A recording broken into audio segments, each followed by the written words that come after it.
Flexi cap fund, जैसा उसका नाम है वैसे ही उसका काम है।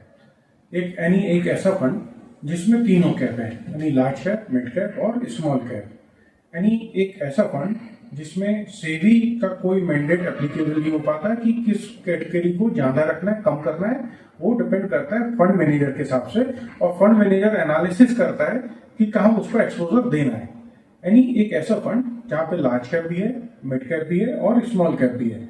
लेकिन ज्यादातर ये देखा गया है कि जितने भी फ्लेक्सी कैप मार्केट में है उसमें लार्ज कैप ज्यादा है, और लगभग मान के चलिए कि 60 से 65 लार्ज कैप रखते हैं, और फिर उसके बाद वो मिड कैप रखते हैं, फिर वो स्मॉल कैप रखते हैं। फ्लेक्सी कैप फंड जैसा हम लोग बात कर रहे थे कि इसमें लार्ज कैप होता है, मिड कैप होता है और स्मॉल कैप होता है।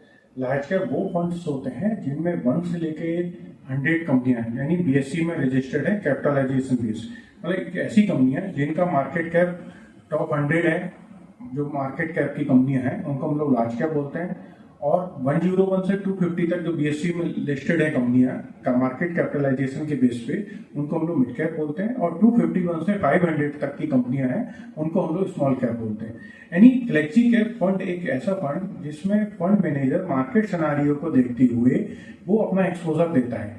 और ज्यादातर ये देखा गया है कि जो फंड मैनेजर है वो जो अपना एक्सपोजर है फ्लेक्सी कैप में, वो ज्यादातर लार्ज कैप पर रखता है, फिर वो थोड़ा सा मिड कैप देता है, और लगभग 5 से 10% स्मॉल कैप भी देखा गया।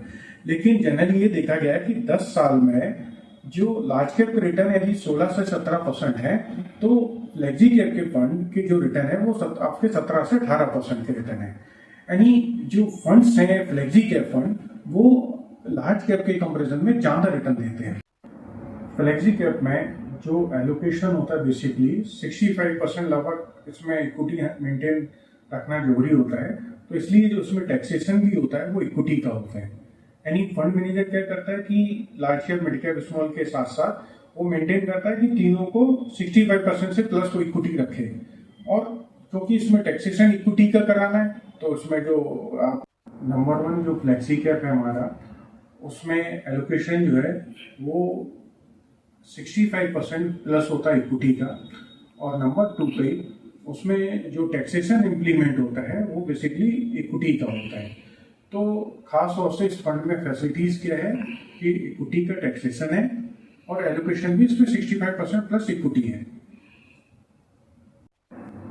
फाइनेंस और म्यूचुअल फंड से रिलेटेड नॉलेजेबल वीडियो देखने के लिए हमारे चैनल को सब्सक्राइब करें।